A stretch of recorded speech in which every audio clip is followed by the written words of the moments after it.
O Japão é um arquipélago com cerca de 120 milhões de pessoas, com registro histórico de apenas 1.600 anos. É a segunda maior economia do mundo hoje. Aos olhos da história, o sucesso do Japão aconteceu da noite para o dia, mas ele não foi repentino. Cultivando um legado antigo, o Japão moderno continua ligado ao seu passado. Influenciados pelo shintoísmo e o budismo, as duas maiores religiões, os japoneses desenvolveram vários métodos e técnicas que passaram de geração para geração.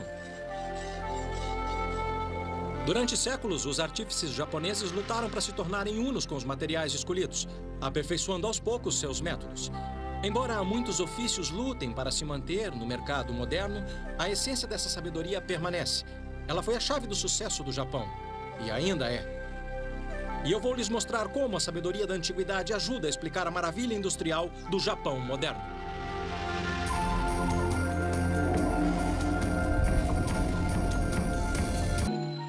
Para entender o avanço súbito do Japão na ciência e tecnologia, é necessário entender a relação íntima do país com a natureza e seus fortes laços com as tradições antigas.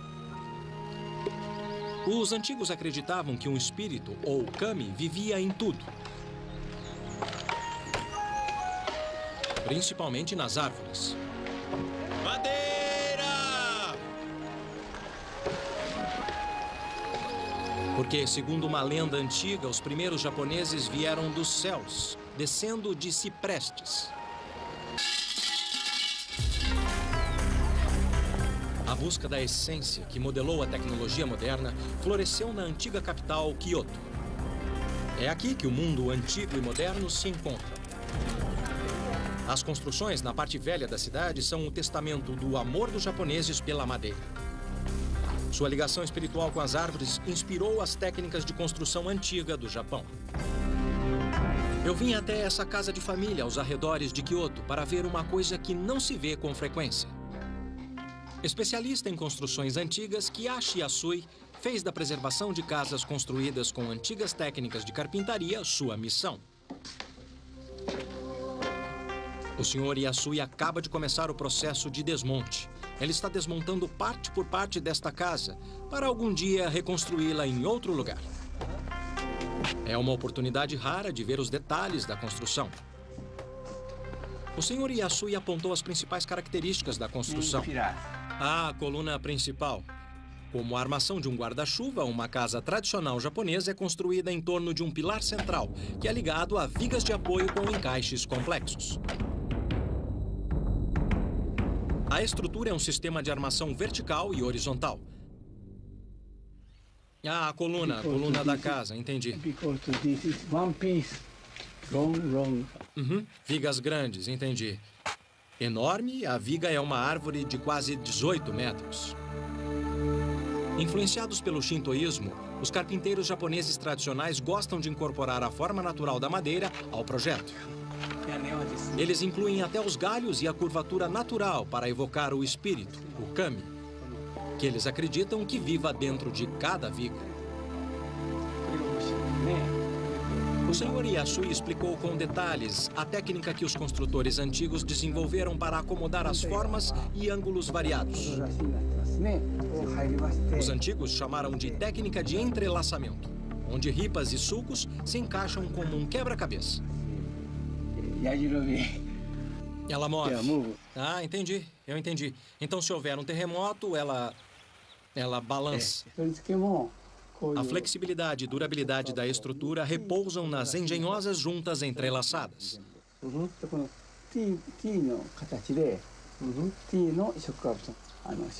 A questão das juntas é como peças de quebra-cabeça, e esses caras vão me mostrar como é. Onegai shimazu? Nesta hora, meu japonês de escola vem bem a calhar. Tá. Este é um daiku, tradicional mestre carpinteiro japonês. Historicamente, sua profissão é um tanto mística, porque durante séculos seu conhecimento era transmitido apenas de mestre para aprendiz. E eu coloco esta peça para aprender, é isso? Tá bom. Muitos pagodes, santuários e casas particulares são construídos com essa técnica de entrelaçamento. Porque acreditem, os japoneses não usaram parafusos de metal para a fixação da madeira até o século XVIII. Normalmente, os pilares são construídos de cipreste pela beleza e durabilidade, o que é uma questão importante num país com quase 1.800 tremores por ano. Os métodos antigos incorporam outros materiais naturais de reforço. Essas paredes internas são feitas de barro, palha e bambu, e quando ocorre um terremoto forte, são elas que racham. Mas o conserto é fácil.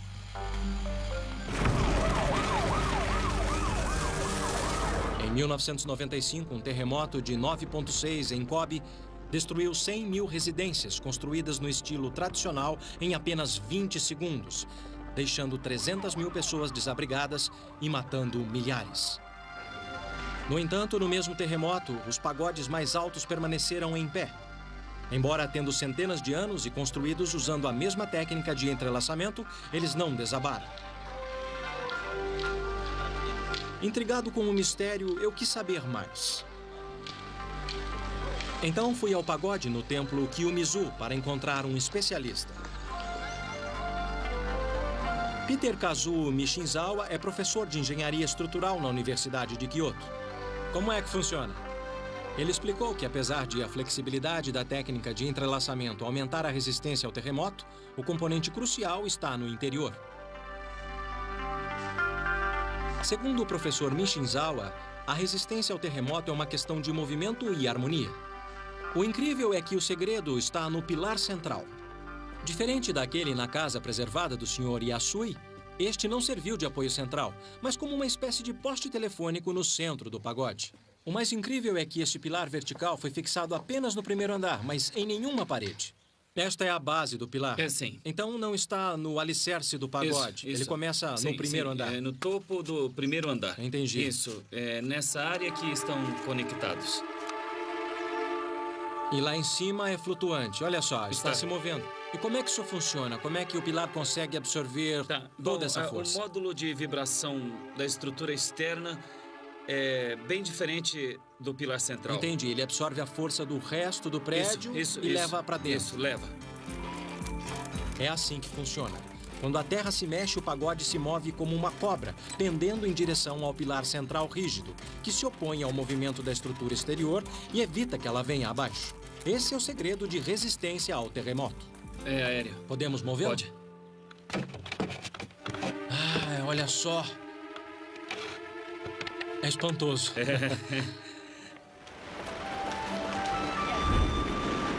A tecnologia do pagode antigo foi incorporada na construção de um dos mais novos arranha-céus de Tóquio. Por fora não dava para ver, mas eu sabia onde procurar. Eu me encontrei com o Sr. Tatsuo Anada, chefe de tecnologia e pesquisa da construtora. Ele me levou aos bastidores para mostrar a coluna vertebral do arranha-céu. O Sr. Anada salientou que o conceito da coluna central foi adaptado nas 4 colunas que dão suporte ao prédio.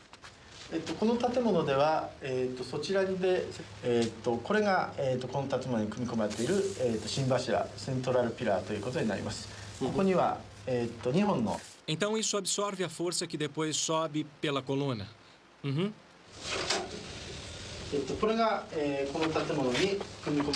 4 colunas de aço maciço formam o núcleo flexível desse arranha-céu de 37 andares. Uhum. Hoje, os engenheiros modificam o conceito de coluna livre do pagode. Usando placas de aço flexível, eles conectam as colunas à superestrutura do prédio. Então, isso absorve o choque. O modelo mostra as colunas como tiras elásticas que permitem que o prédio oscile quando a terra se mexe. Até agora, nenhum dano por terremoto foi registrado. E funciona mesmo. É, sim. Uhum.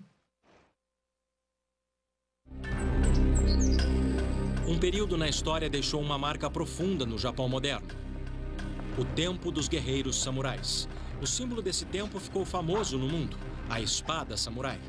Hoje, seus segredos são usados para salvar vidas, em vez de tirá-las. Há muitas formas de manter contato com a história.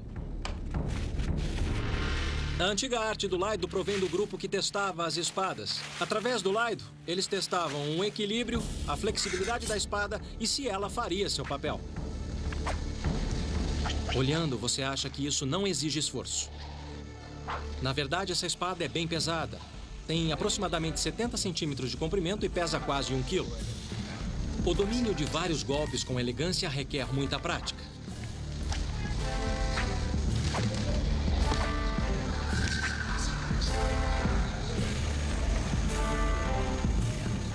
Mas o movimento exigia competência.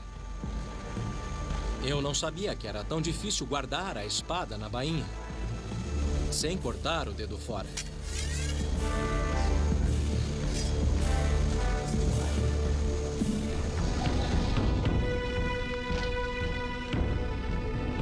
Os samurais eram conhecidos pelas espadas porque ninguém, além de um samurai, podia portar uma. Os samurais também eram conhecidos como bushi e seu modo de vida como bushido. Era um modo de vida onde ideais como honestidade, incorruptibilidade e frugalidade se opunham aos bens materiais. Além da espada, os bens mais preciosos para os samurais eram o orgulho e a honra. A reverência dos japoneses pelos samurais e suas espadas lendárias é de milhares de anos. Um ferreiro passava seu segredo para a geração seguinte. A princípio, o conhecimento de metalurgia foi introduzido no Japão pela Coreia e China, e possivelmente até a Índia. Yoshikazu Yoshihara segue a tradição da família. Agora, em seu 20º ano de treinamento, ele está perto de se tornar um mestre. O aço que ele usa foi derretido em um processo antigo que produz tamahagani, ou aço precioso. É um aço rico em carbono, um dos segredos para forjar uma lâmina afiada.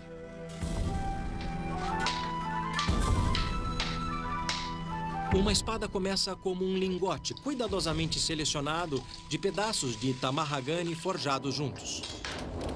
Depois de selecionar a mistura perfeita de aço, o Sr. Yoshihara pode tirar vantagem das variações naturais do aço. Isso pode parecer surpresa, mas são as variações que dão à espada beleza, personalidade e eficiência também. O lingote é dobrado, martelado e esfriado várias vezes, criando milhares de camadas fundidas uma à outra.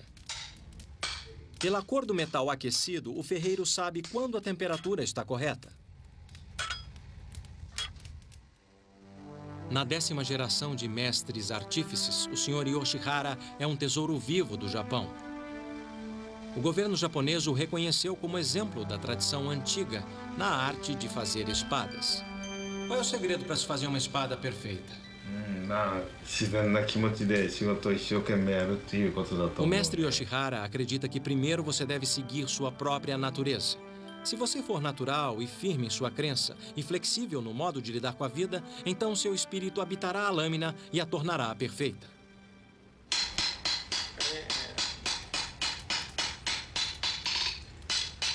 Cada ferreiro tem sua própria fórmula. Yoshikazu admite que seu pai ensinou que são necessárias no mínimo 12 dobras. Mas há outros segredos, incluindo padrões rígidos para calor e resfriamento. Assim, a fórmula produz uma lâmina dura com a flexibilidade de um salgueiro.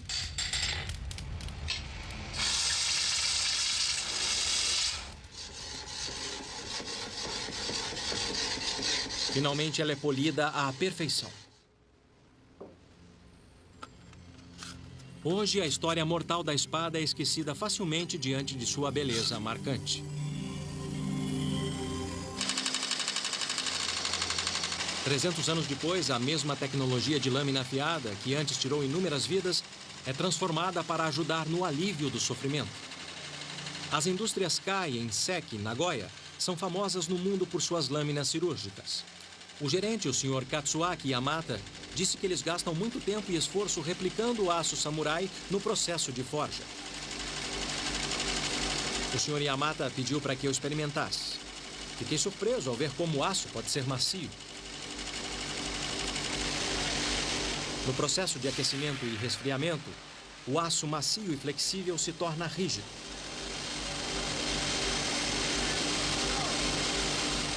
É tudo uma questão de carbono. Sob o microscópio eletrônico, partículas de carbono estão presentes na superfície do aço não processado.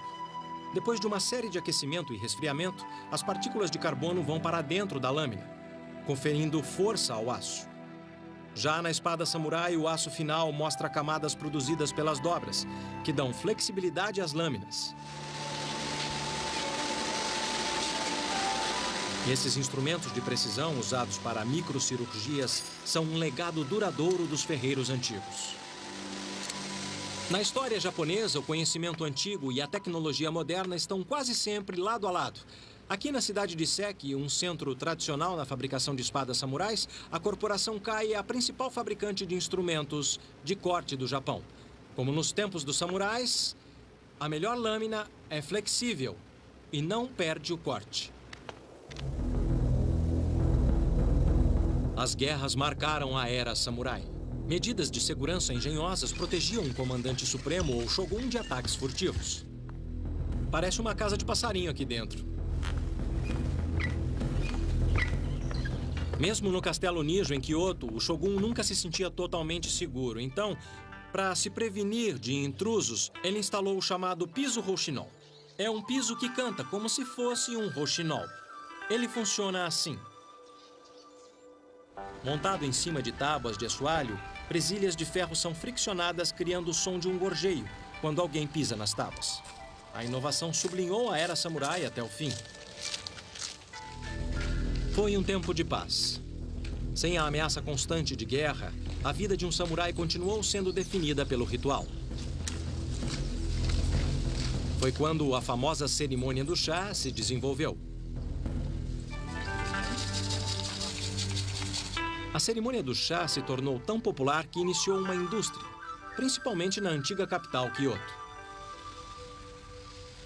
Adornando as cerimônias de chá dos samurais, milhares de xícaras e tigelas chamadas de louças kiwaki eram modeladas à mão para incorporar o espírito especial da cerimônia.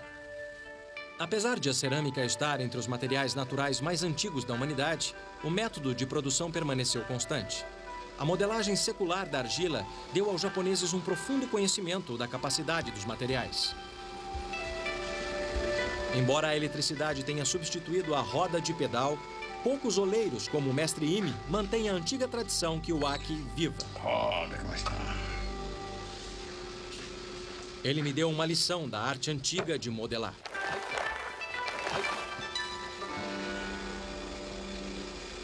Não. Está bom, muito bom. Muito bom. Ele está sendo educado. É um país de gente muito educada. O segredo é a uniformidade.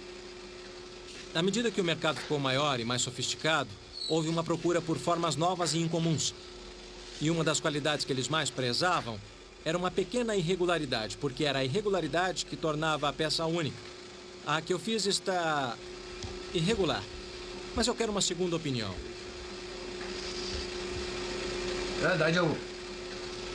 Nada mal. Ah.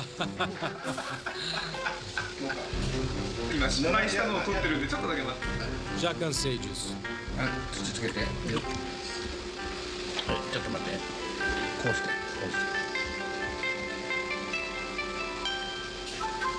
Se não tomar cuidado, nessa etapa você pode perder todo o trabalho.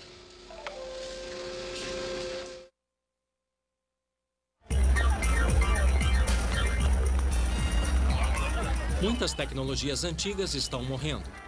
Ainda que no Japão, velho e novo vivam lado a lado. O que seus ancestrais sabiam é usado pelos japoneses de hoje para aplicações novas e pioneiras. Quando se trata de eletrônicos, o Japão revolucionou o nosso mundo.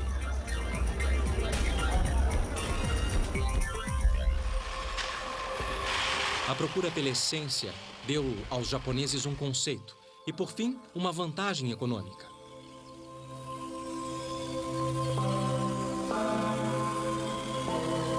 No Japão, a miniaturização é uma tradição antiga e até agora ninguém soube me explicar exatamente por quê. No entanto, o que está claro é que na era da eletrônica, esta filosofia deu vantagem ao Japão. Em uma fábrica moderna de cerâmica, pude ver como as antigas técnicas contribuíram para os avanços mais recentes em miniaturização. Os fundadores da Murata Manufacturing aliam com orgulho a origem da empresa no século XVII às tradições da cerâmica antiga em Kyoto.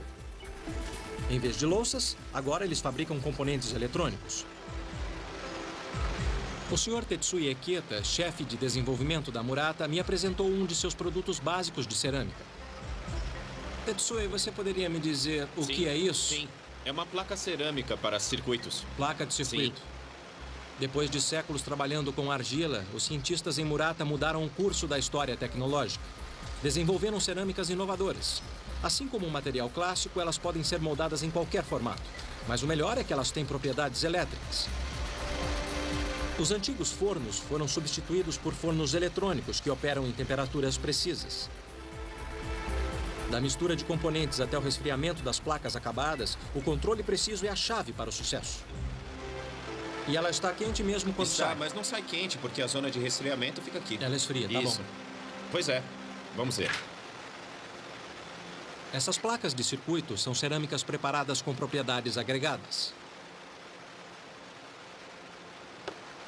E essa está completamente... Essa placa já está pronta, né? Está totalmente acabada. Sim. Eis a diferença. As cerâmicas clássicas não têm utilidade elétrica. Mas quando a Murata combina óxidos metalocerâmicos apropriados, eles criam uma variedade de cerâmicas técnicas com propriedades elétricas exploráveis. As microestruturas internas dessas cerâmicas dielétricas reagem de forma diferente quando se aplica voltagem.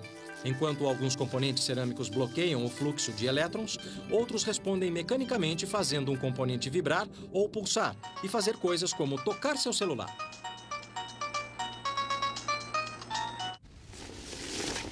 Minha próxima parada é uma área controlada de pesquisa.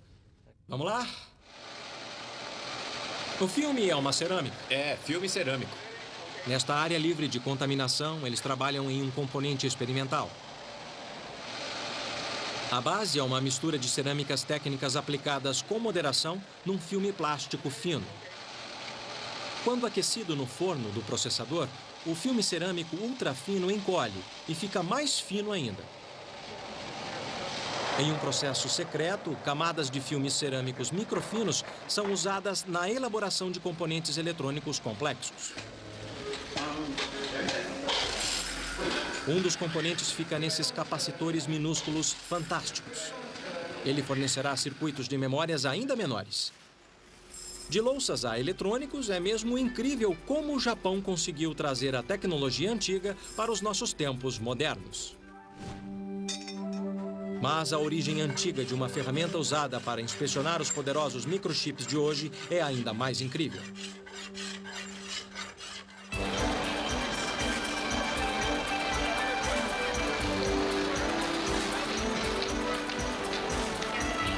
O agitado distrito Akihabara de Tóquio é um bazar gigante de eletrônicos, onde você pode achar o que há de mais novo em eletrônicos compactos. Aqui fica claro como uma abordagem menor trouxe vantagens ao Japão. Você encontra qualquer coisa em miniatura. Em Akihabara, a gama de dispositivos é de enlouquecer. Até as características de um celular te deixam doidinho. O que torna tudo isso possível é um componente essencial de miniaturização, o microchip. Microchips são pequenos discos de silicone com circuitos gravados neles.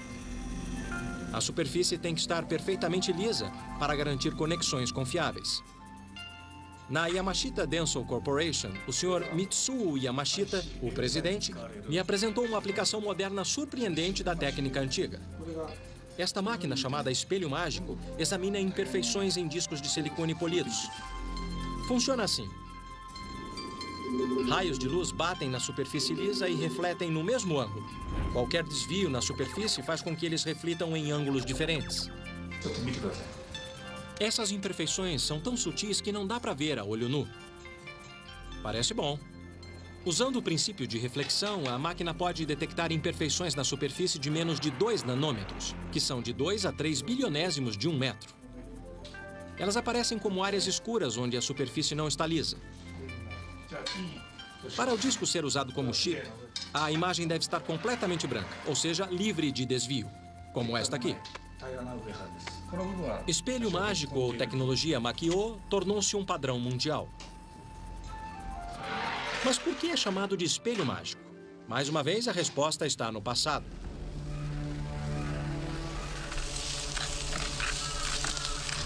Uma tecnologia antiga importada da China, o espelho mágico teve um renascimento no meio do século XVI no Japão.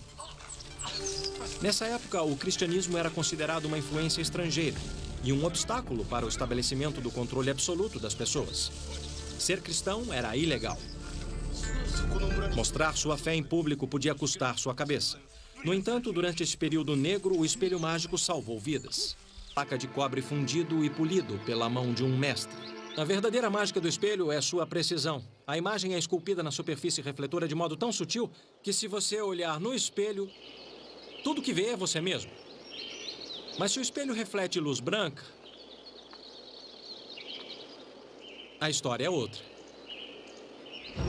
Graças ao espelho mágico, os cristãos podiam se identificar em segredo para aqueles que compartilhavam sua fé. O princípio da reflexão da luz do analisador de disco conta com séculos de tecnologia antiga.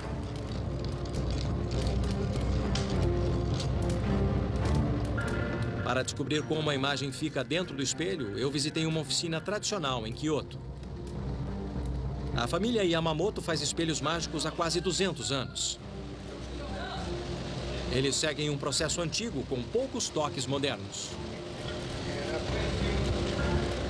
O cobre é derretido a cerca de 1.300 graus centígrados nessa pequena fornalha a gás. Embora seja uma receita secreta da família, dizem que os melhores espelhos são feitos de 5 partes de chumbo, 15 partes de estanho e 80 partes de cobre. Um pouco de palha queimada filtra qualquer impureza da superfície quando este é despejado no molde. Parecia tão simples que eu resolvi tentar. Vamos lá. Isso me deixa um pouco nervoso. Ah, isso é quente demais. Ai, mais quente que 1000 churrascos. Agora, o truque é despejar sem espirrar e queimar meu pé. Parece que o meu rosto está queimando. Pronto. Vamos ver se esse vai ser mágico. Por alguma razão, eu acho que não.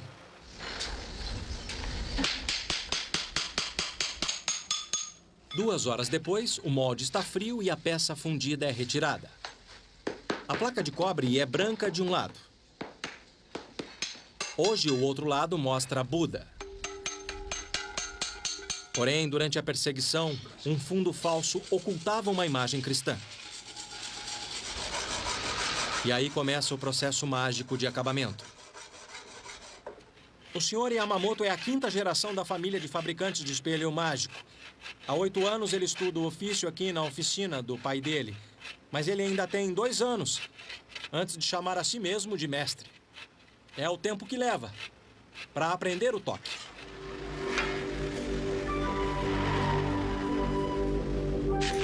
Raspar e polir cria variações microscópicas na superfície, que produzem uma imagem refletida similar à que está atrás.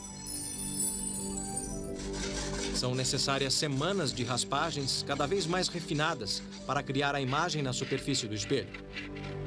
O Sr. Yamamoto usa um pedaço de carvão, como este aqui, para a etapa final no processo de polimento. Como não pode ver se poliu corretamente, ele tem que sentir. O processo inteiro leva quase 3 meses, do começo ao fim. Mesmo para o artífice mais habilidoso. Somente um toque experiente revelará, por fim, a imagem mágica. Quando o espelho está polido, ele é coberto com uma fina película de níquel. Até este momento, parece um espelho comum. Para a etapa final do processo, ele é levado para fora, para ver se a imagem de trás é refletida pela frente. Se a luz estiver certa, reflete.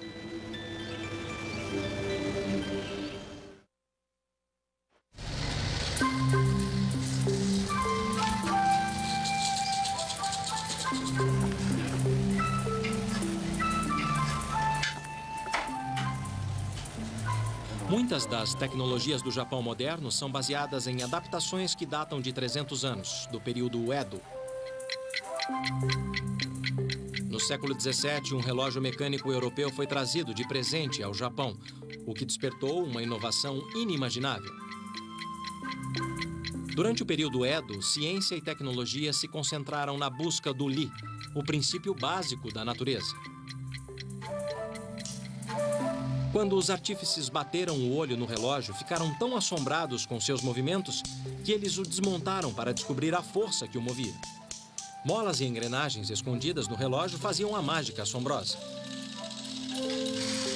Esse foi o início do karakuri, uma tradição de dispositivos mecânicos desenvolvidos para te pegar de surpresa. A crença era que a tecnologia deveria ser uma extensão das ações humanas. Assim, os antigos desenvolveram bonecos humanoides e marionetes. Baseado no relógio, seu mecanismo armazena energia ao darmos corda, que depois de liberada se traduz em movimento.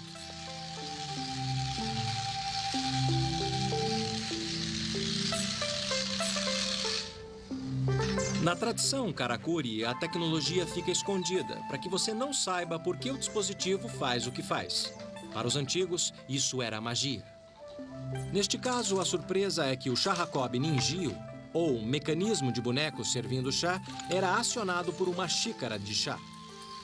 Desenvolvido para despertar o sentimento de admiração e mistério durante as cerimônias do chá dos samurais, foi o primeiro robô doméstico para diversão. Hoje, os bonecos karakuri podem não passar de um item caro de colecionador, exceto para um engenheiro moderno que reverencia a tecnologia antiga. O boneco karakuri tem um novo lar na Aishin AW Company. Aqui ele é reinventado como uma obra de arte que poupa energia.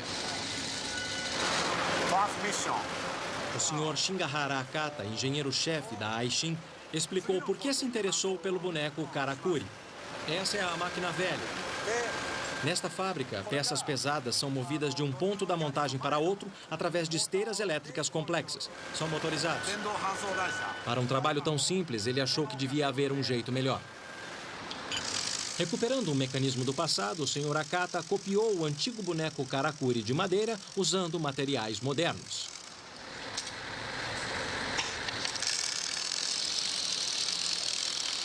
Duas propriedades do mecanismo karakuri chamaram sua atenção.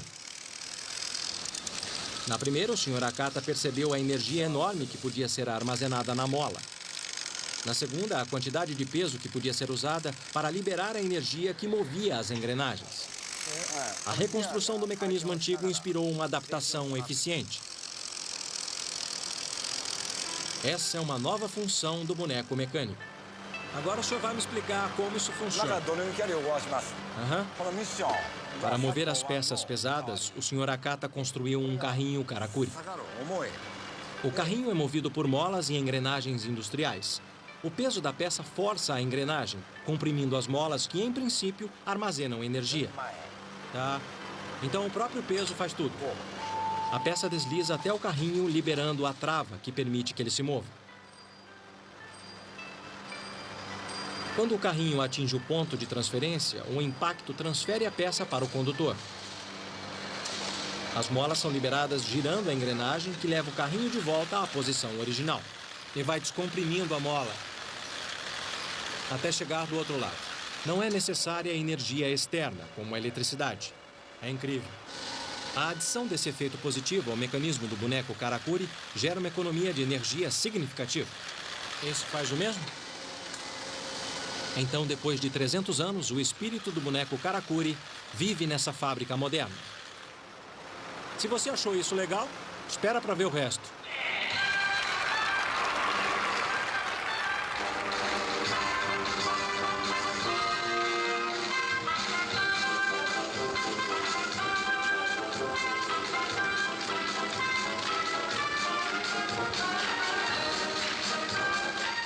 Mais incrível ainda, eles me disseram que os robôs estão tocando pra valer.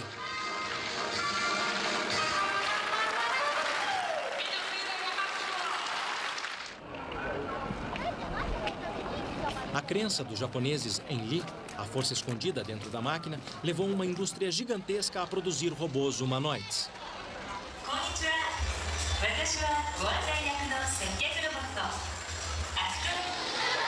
As crianças japonesas adoram. Desde pequenas, elas aprendem como interagir com eles. Já para mim, falar com um robô foi uma experiência totalmente diferente. Segundo o manual, essa figurinha aqui fala 4 idiomas diferentes. Olá, robô, você fala a minha língua? Será que ele é meio tímido? Robô, pode me dizer onde fica o teatro? O robô do teatro está aqui, correto? Correto. Vá pela saída dos fundos e vire à esquerda.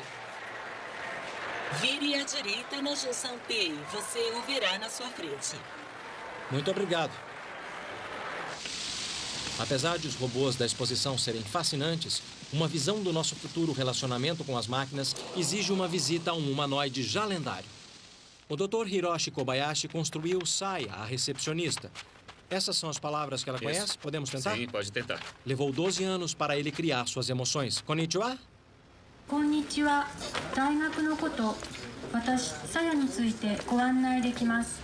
大学、さや、どちらにしますか? Como vai? 元気よ。 Ela vai bem? Isso mesmo. Nossa. どうしたの? Idiota. バカじゃないわよ。 Posso te tocar? 嫌よ。 Vou bater em você. Tchau.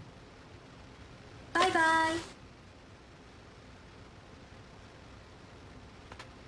Como no espírito Karakuri, o mecanismo do robô fica escondido.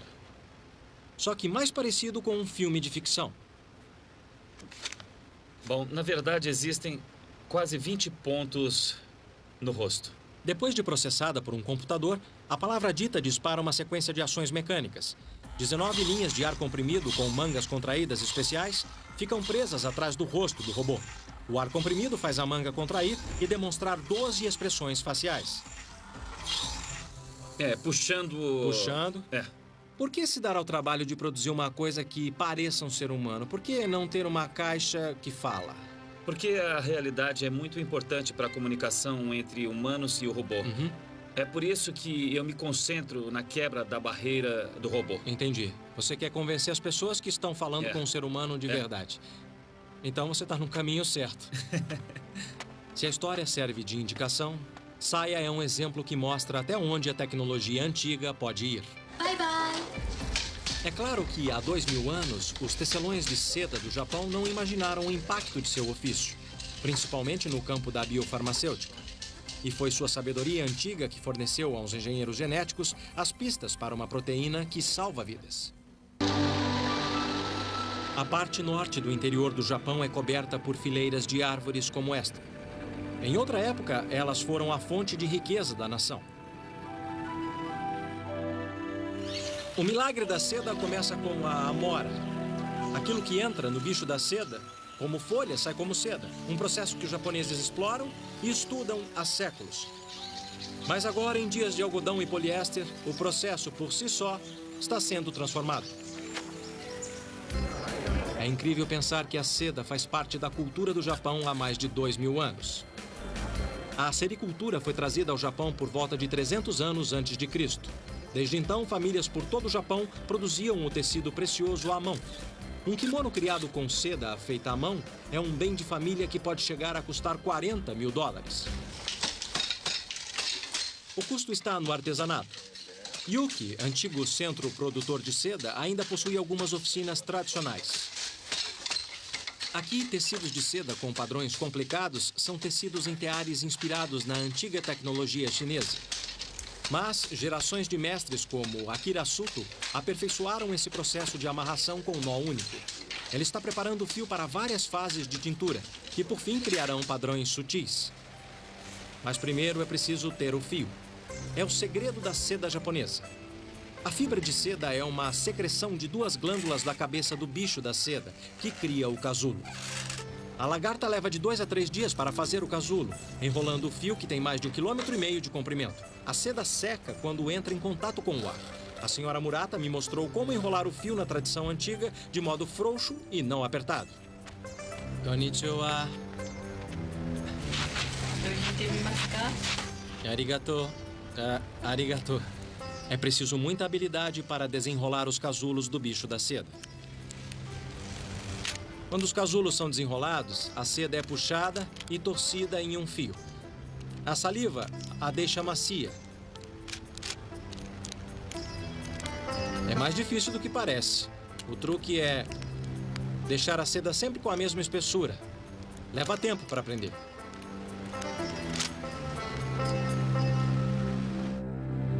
Depois de um ano de trabalho duro, essas peças de arte são a recompensa do tecelão habilidoso.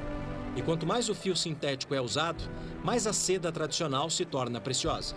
O milagre é que o bicho da seda pode conter uma nova promessa que a ciência está começando a explorar.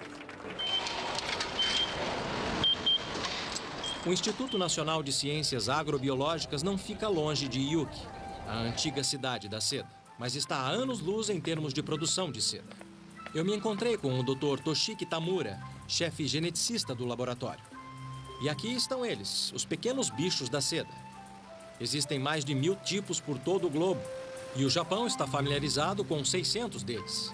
Considerando a história do Japão, não é à toa que seus cientistas estão à frente na decodificação do genoma do bicho da seda. Ai, que estranho. Acontece que a seda é uma proteína. Os cientistas aqui na fábrica de insetos da NIAS estão testando bichos da seda geneticamente modificados que não produzem seda, e sim proteínas que podem ser usadas para fins medicinais. Testes revelam que eles estão fazendo progresso. O primeiro desafio é redefinir o DNA do bicho da seda para aceitar um novo gene. Para testar o conceito, a equipe do Dr. Tamura injeta gene de água-viva para a luminescência.